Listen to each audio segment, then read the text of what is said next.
Food and Beverage Services for grade 7 and 8. Our topic is Personal Entrepreneurial Competencies or PECs.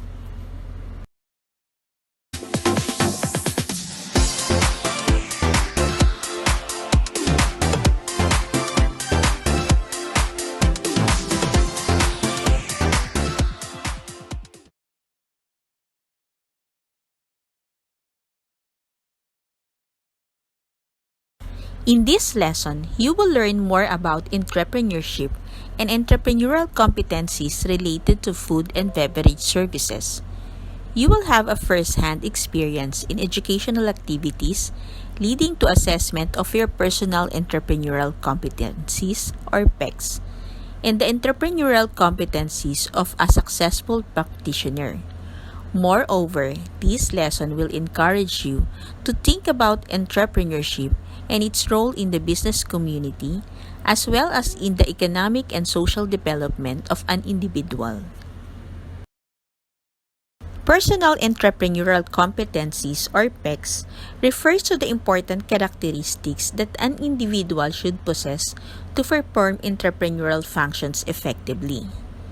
Entrepreneurs are people with skills and capabilities to see and evaluate business opportunities. Entrepreneurship is the strategic process of innovation and new venture creation. Entrepreneurship is both an art and science of converting business ideas into a marketable products or services to improve the quality of living. Personal entrepreneurial competencies. There have been many studies to characterize the entrepreneurial personality, although there is no isolated set of traits that guarantee success. There were identified behaviors found common to most successful entrepreneurs. There is a well-known research on human behavior done by McClelland and McBurr, which identified 10 behavioral patterns organized into the 3 general clusters: the achievement cluster, the planning cluster, and the power clusters. It was found out that these behaviors were also typical entrepreneurial behaviors. The entrepreneurial qualities, known as personal entrepreneurial competencies or PECs, are as follows. For the achievement cluster, number 1 is the opportunity seeking.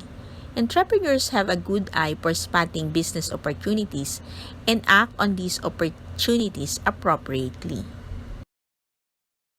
Next is persistence. Entrepreneurs do not easily give up in the face of obstacles.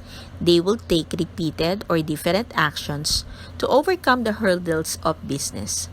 This includes making a personal sacrifice or extraordinary effort to complete a job. Creative. They innovate to create an edge over competitors. Next is hardworking.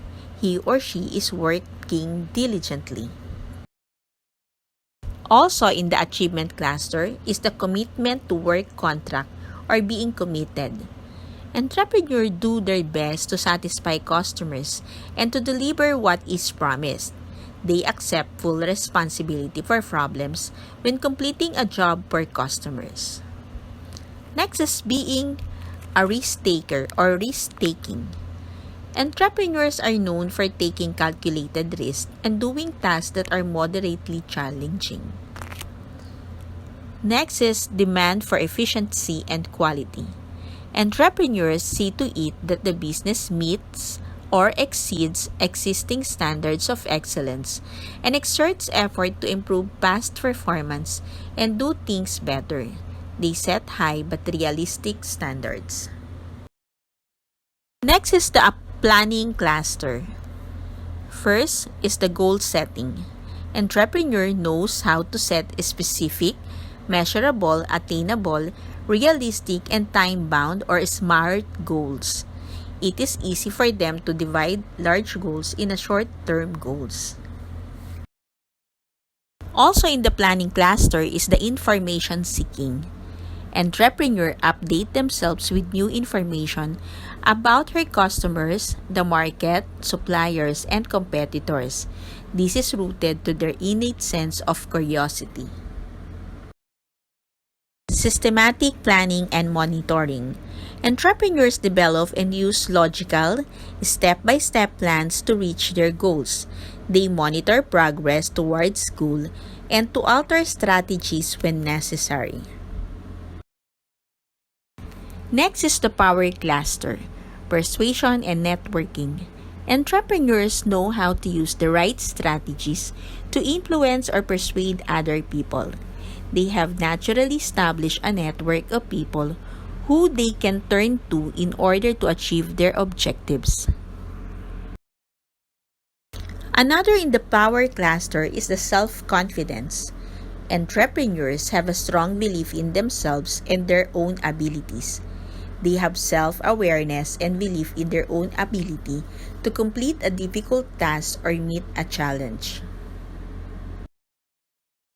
Also, in the power cluster is the ability to accept change. These are the entrepreneurs who are adaptable to change. Self-assessment. Assess yourself by putting a check mark in either strengths or development areas. Interpret the results by counting the total number of check marks in each of the column. After accomplishing the checklist, write down your insights, interpretations of your assignment, the personal entrepreneurial competencies or PECs of an entrepreneurial assessment in terms of strengths and development area. Staff qualities, skills, and knowledge success in food and beverage services. Here, you will going to put a check mark if the following are your strengths or the areas that need to be developed in you. A time to remember.